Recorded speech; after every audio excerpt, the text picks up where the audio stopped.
É sempre muito bom ministrarmos, ainda mais quando estamos na nossa igreja, com tantas pessoas que nós amamos, nossos irmãos em Cristo. A palavra do Senhor vai dizer assim: pois dificilmente alguém morrerá por um homem justo. Talvez alguém ouse morrer por um homem bom, mas Deus demonstra o seu amor para conosco, em que, sendo nós ainda pecadores, Cristo morreu por nós.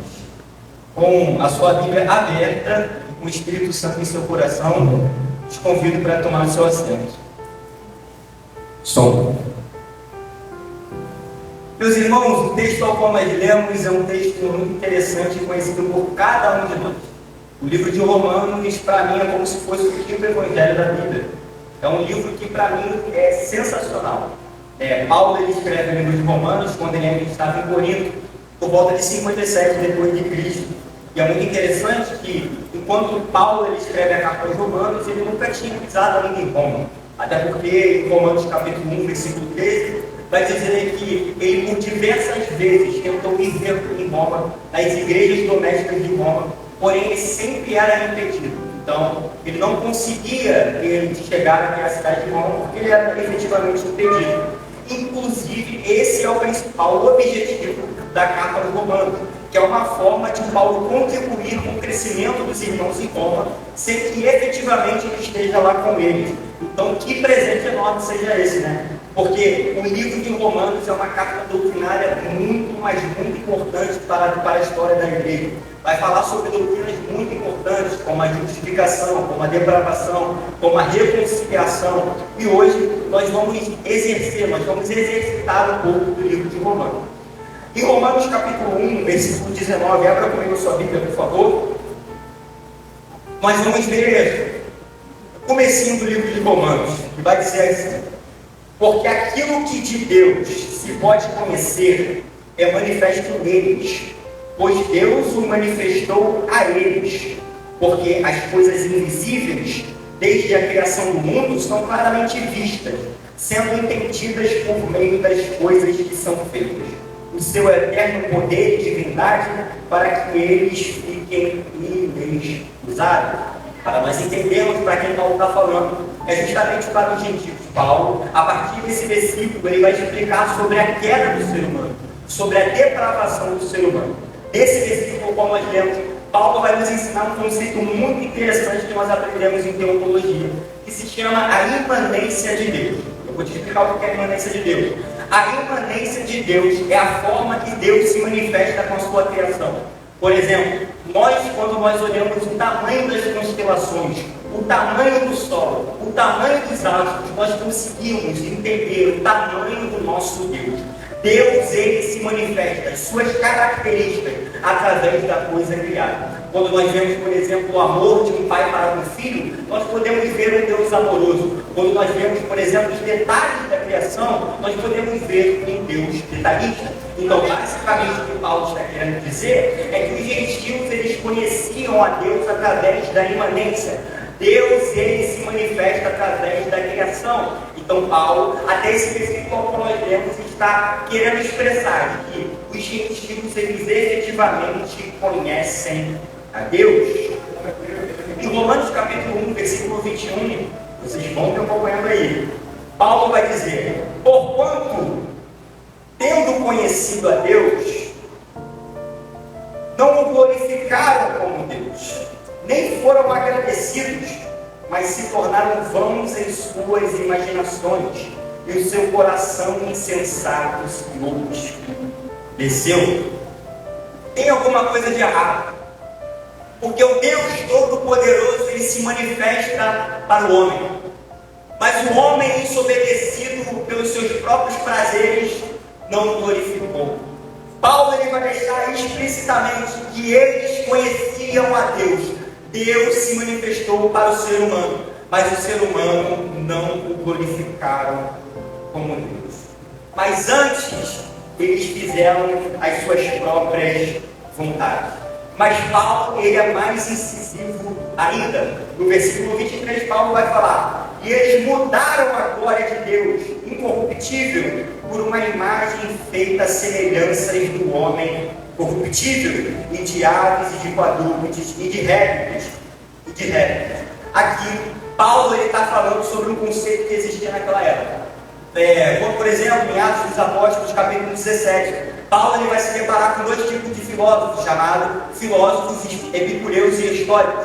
E esses filósofos, eles tinham como sua filosofia de vida fazer as vontades da sua carne, fazer as vontades do seu bel prazer, fazer tudo aquilo que satisfazia as suas vontades.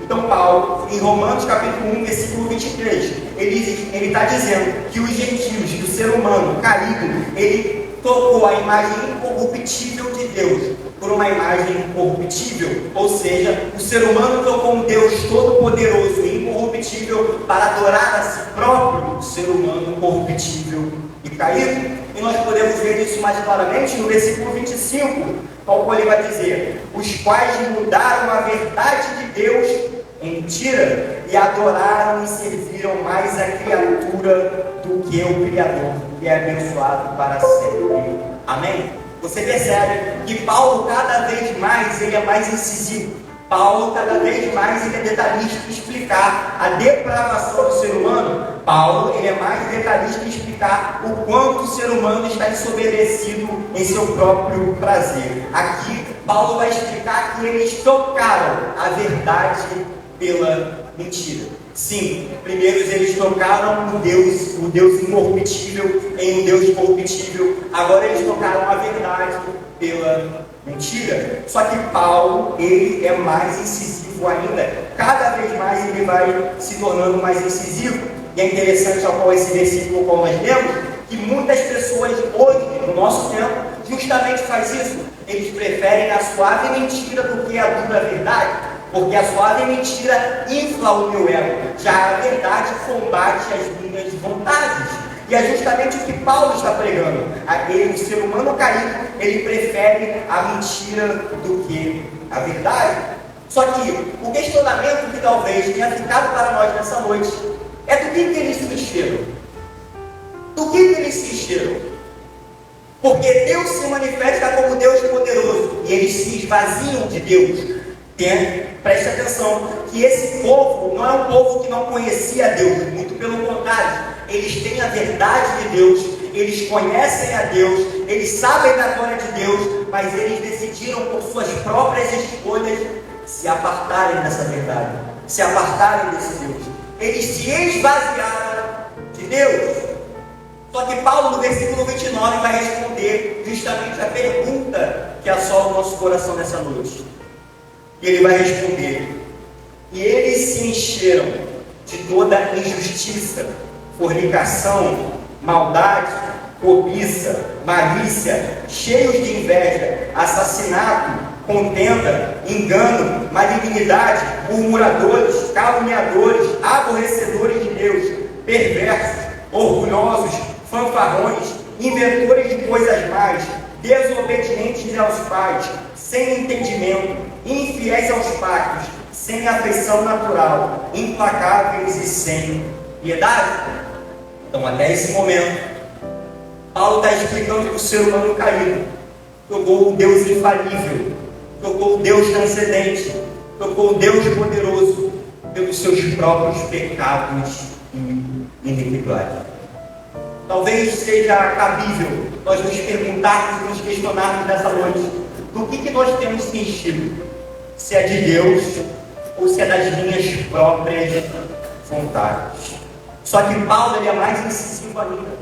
No versículo 32 ele vai dizer: os quais, conhecendo o julgamento de Deus, que os que cometem tais ações são dignos de morte, não somente as fazem, mas têm prazer daqueles que as fazem. Paulo ele é mais incisivo todas as vezes. Paulo é mais detalhista para explicar sobre a depravação, a queda do Senhor. Paulo, no versículo 32, ele vai explicar que eles conhecem o julgamento de Deus, que eles sabem que o salário do pecado é a morte, mas mesmo assim eles cometem, mas não só cometem, mas sentem prazer naqueles que as cometem. Só que Paulo é mais incisivo. Ele vai também falar sobre os judeus. Em Romanos capítulo 2, versículo 1, ele vai começar falando sobre os judeus. Portanto, tu és indesculpável, ó homem. Qualquer um que julgas, pois, o que tu julgas ao outro, a ti mesmo te condenas, pois tu que julgas, fazes as mesmas coisas. Versículo 2 e 3. Mas nós temos a certeza de que o julgamento de Deus é segundo a verdade contra os que cometem tais coisas. E tu, homem, que julga os que fazem tais coisas, pensam que, fazendo-as tu, escaparão do juízo de Deus?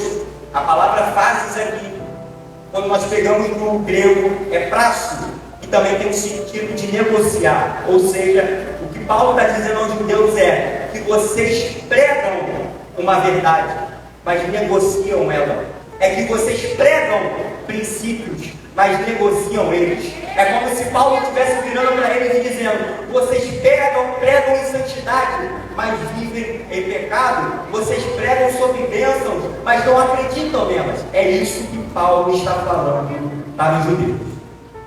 Só que até aqui era o momento de estudar agora. É complicado. Até aqui era o momento de tu levantar a tua mão. Porque talvez na nossa mente, até agora, o que Paulo está dizendo aos gentios é para eles do passado, é para os gentios do passado. O que Paulo está dizendo para os judeus é para outro povo, não é para nós. Só que Paulo é mais incisivo. Romanos capítulo 3, versículo 23. Ele vai explicar: porque todos pecaram e destituídos estão da glória de Deus. Quando Paulo fala em Romanos capítulo 3, versículo 23, porque todos pecaram, não é somente para os gentios daquela época, não é somente para os judeus. Quando Paulo fala que todos pecaram, ele está olhando para a cara de Nânter e dizendo: Nânter, você também pecou. Quando Paulo diz que todos pecaram, ele está dizendo que quem está na nave da igreja, quem está na cantina, quem está no altar, quem está na portaria, também pecou. O ser humano é depravado. O ser humano é caído em pecado. E como consequência dessa queda, dessas escolhas erradas que o ser humano escolheu, Paulo vai falar em Romanos capítulo 1, versículo 18, que teve uma consequência. E a consequência é: porque a ira de Deus é revelada no céu contra toda a impiedade e injustiça dos homens, que até mesmo detêm a verdade, mas andam em injustiça. Eu sei que é duro, mas é a verdade. E talvez essa verdade te confronte nessa noite, porque justamente ela é a verdade. Só que eu agradeço a Deus. Sabe por que eu agradeço a Deus? Porque se a história de Romanos fosse escrita até Romanos capítulo 3, versículo 23, eu entenderia que nós estamos caídos em ofensas e em pecado. Só que o mesmo Paulo, que é detalhista, incisivo, em explicar sobre a queda do ser humano, até Romanos capítulo 3, versículo 23, ele também é detalhista de explicar sobre a redenção em Cristo Jesus. Em Romanos capítulo 23, Romanos 3, 23, Paulo está dizendo: porque todos pecaram e estão privados da glória de Deus. Mas no 24, Paulo também vai falar: mas sendo justificados livremente pela graça, através da redenção que há em Cristo Jesus, a quem Deus estabeleceu para ser uma propiciação, através da fé no seu sangue, para declarar a sua justiça pela remissão dos pecados que são passados na paciência de Deus. O mesmo Paulo que é incisivo para falar a respeito do pecado e da queda do homem, é o mesmo Paulo que é incisivo para falar sobre a redenção através de Cristo Jesus. Esse mesmo Paulo foi que escreveu aos Romanos que aonde abundou o pecado, superabundou a graça. A palavra propiciação, no versículo 25 de Romanos 3, quando nós pegamos no original, é ilastere. significado dessa palavra é desviar a ira de Deus. Então, quando Paulo fala que Cristo foi a propiciação, é porque ele foi o objeto que desviou a ira de Deus que estava sobre nós. Nós que deveríamos ser crucificados, mas ele que foi o objeto que desviou a ira de Deus de nós. Esse mesmo Cristo, entendendo o peso e essa responsabilidade, em Mateus 26, 39, vai fazer uma oração ao Pai. E ele vai dizer na parte B: ó meu Pai, se possível, passa de mim este cálice. Este cálice não era o entendimento de que Cristo ia sofrer na cruz do Calvário.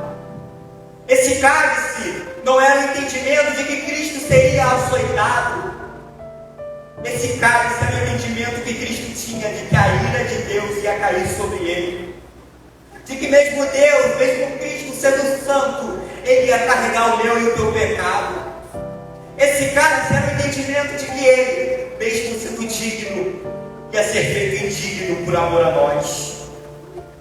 Em Isaías capítulo 53, versículo 5, vai dizer que ele foi moído pelas nossas transgressões. Em Isaías capítulo 53, versículo 10, vai dizer que agradou a Deus moê-lo.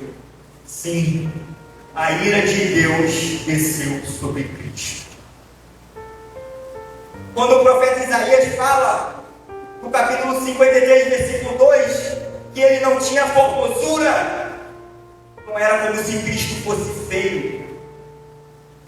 Quando Isaías fala que ele não tinha formosura, era porque ele estava transfigurado pelo meu e o teu pecado na cruz do Calvário. Quando o Isaías fala que ele não tinha formosura, era porque a ira de Deus tinha o transfigurado na cruz do Calvário. Que justiça é essa? Que justiça é essa? Que justiça é essa? Que nós que merecíamos estar lá, mas ele, sendo santo, se fez pecador para nos salvar. Em Romanos capítulo 4, versículo 24, 25 vai dizer: mas também por nós, a quem será atribuída aos que creem naquele que ressuscitou a Jesus, nosso Senhor, dentre os mortos, o qual foi entregue por nossas ofensas e foi ressuscitado para a nossa justificação. Portanto, Romanos capítulo 5, versículo 1, portanto, sendo justificados pela fé, nós temos paz com Deus, por nosso Senhor Jesus Cristo.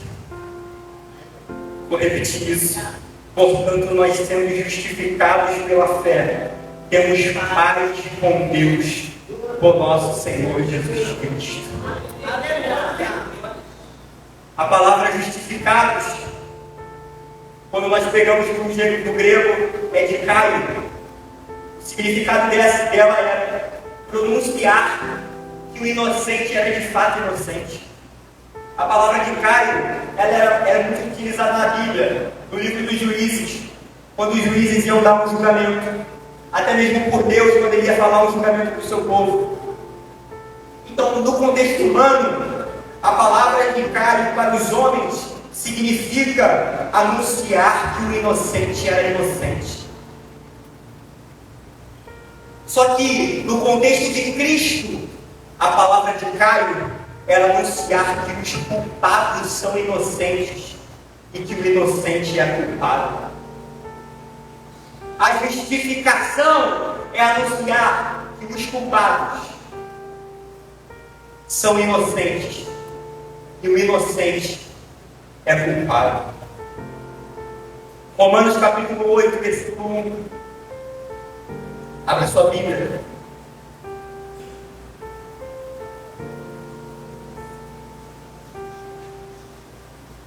A palavra justificados é como se nós estivéssemos no tribunal. O juiz é Deus. a sentença é que a ira de Deus caia sobre nós. E Deus vai bater o martelo, mas quando Ele fosse bater o martelo, Cristo se apresentasse e falasse: portanto, nenhuma condenação há para aqueles que estão em Cristo Jesus, que não andam segundo a carne, mas segundo o Espírito. Que justiça é essa? Que o justo se faz injusto para me salvar. Só que até aqui nós não entendemos, até aqui nós não compreendemos o porquê dessa justiça, o porquê que foi feito dessa forma. O cordeiro que não tinha mácula foi maculado por pessoas que mereciam ser crucificadas. Mas Romanos capítulo 5, versículo 5, ele vai explicar. Porque o amor de Deus, eu vou repetir, porque o amor de Deus está derramado em nossos corações pelo Espírito Santo, que é dado a nós.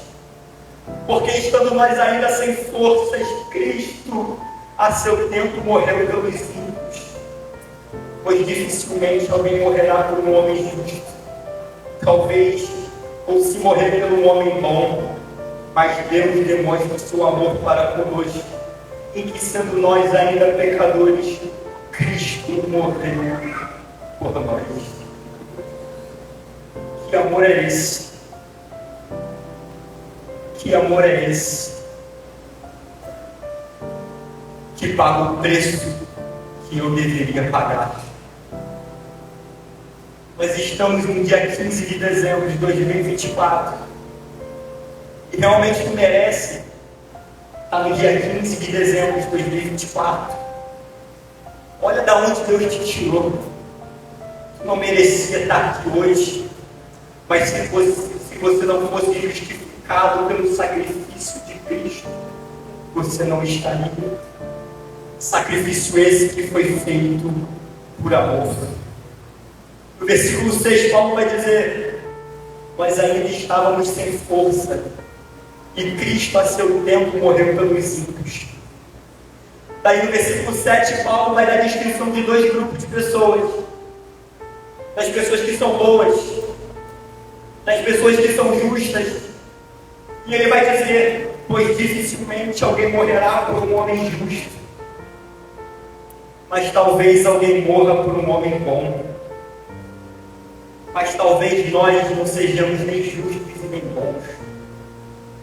Por isso que Paulo é mais incisivo e fala: mas Deus demonstra o seu amor para conosco, em que sendo nós ainda pecadores, Cristo morreu por nós.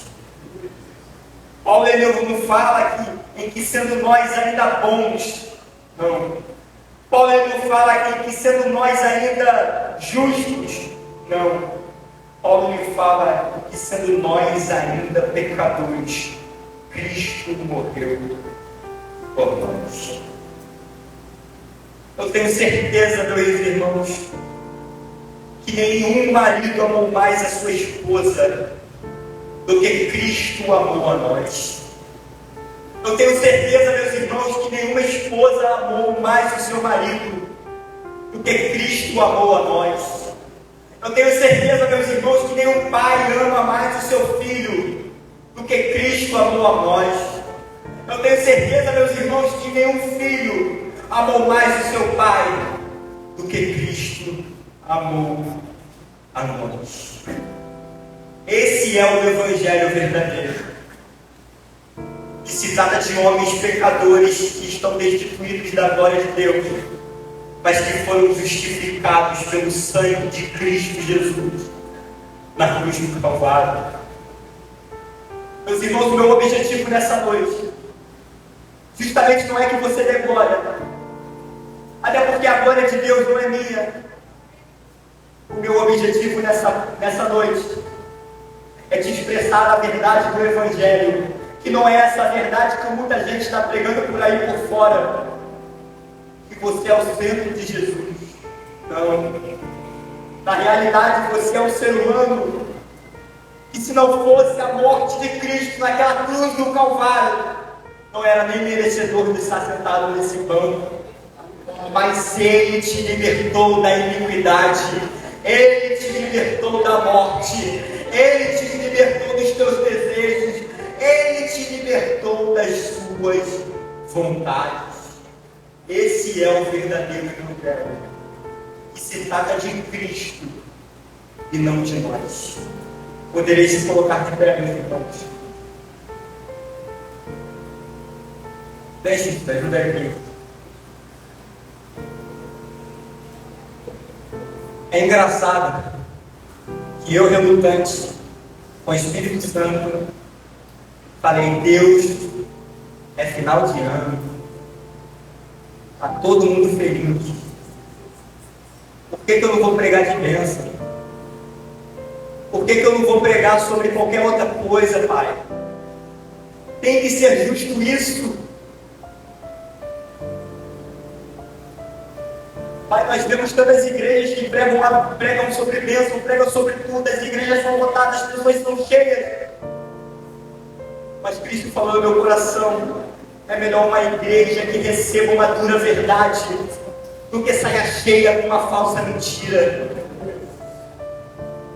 Meus irmãos, são 2 semanas eu estou dormindo 2, 3 horas da madrugada no meu quarto em pranto com essa palavra, que ela tem queimado no meu peito, porque o que nós precisamos não é de bênçãos, o que nós precisamos é entender do preço que Cristo pagou por mim e por você. Que evangelho é esse? Que eu entro por essas portas e eu olho Deus como se fosse alguém que pode me entregar algo, mas eu não entro aqui querendo entregar algo para Ele. Que evangelho é esse que nós entramos aqui dentro? Que nós queremos que alguém coloque a mão na nossa cabeça, mas nós não queremos levantar as nossas mãos e render graças ao único que é digno de receber glória e honra. Meus irmãos, eu peço, feche os seus olhos nessa noite. Feche os seus olhos nesse momento. Por favor. Por favor. Feche os seus olhos nesse momento, por favor. Não se trata de ti, meu irmão. Se trata de Cristo. Ele te amou de tal maneira que Ele se entregou por você. Romanos vai falar que nós somos filhos de adoção. Nós estávamos como ovelhas desgarradas, mas Cristo, pelo seu sangue, nos trouxe para perto. Nós estávamos destituídos,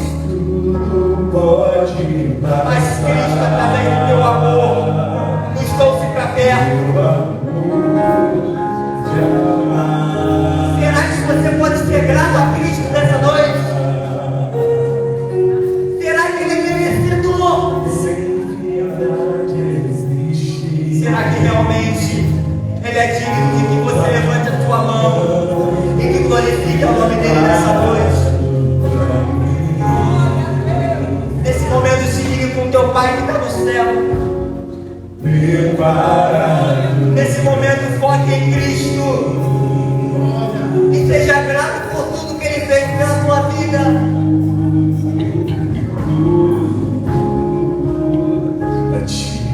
Romanos capítulo 5, versículo 12.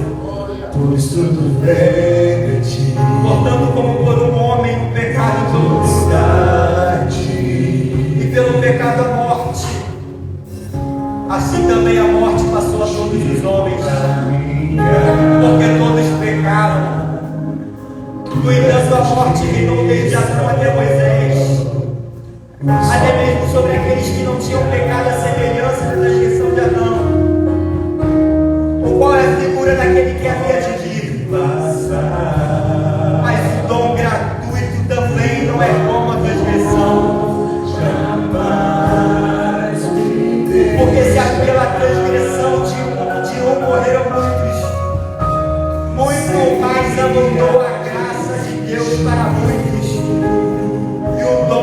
graça de um homem, Jesus Cristo de Nazaré. Além disso, veio a lei para que a transgressão abundasse. Mas onde abundou o pecado, superabundou a graça, para que assim como o pecado reinou na morte, também a graça reinasse pela justiça para a vida eterna. Por Jesus Cristo, nosso Senhor, Salvador. Glorifica o nome dele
nessa noite, meus irmãos. Você que ouviu essa palavra, que entende que não é merecedor, mas que nessa noite entendeu que a graça de Deus te alcançou e que queira aceitar Jesus como seu único e suficiente Salvador nessa noite, vem aqui na frente, meus irmãos. Seja um evangelista na vida do teu irmão nessa noite. Pergunte se ele quer aceitar Jesus como seu Salvador. Publicamente ele se entregou por você. Publicamente ele foi crucificado na cruz do Calvário. Então nessa noite vem aqui na frente, publicamente exalte o nome dele, porque ele tem uma mudança de vida para a tua história, Pai. O segundo convite que eu tenho para fazer nessa noite é: se você também entendeu essa palavra e entende que está desviado dos caminhos do Senhor, e que nessa noite esse amor te encontrou, e quando ele te encontra, você sabe que não tem para onde você correr, porque ele te encontrou, vem aqui na frente e se reconcilie com Cristo nessa noite. Alguém para Jesus nessa noite? Levante a sua mão e vem aqui na frente. Se não tem ninguém, eu agradeço a minha rica oportunidade em nome de Jesus. Amém.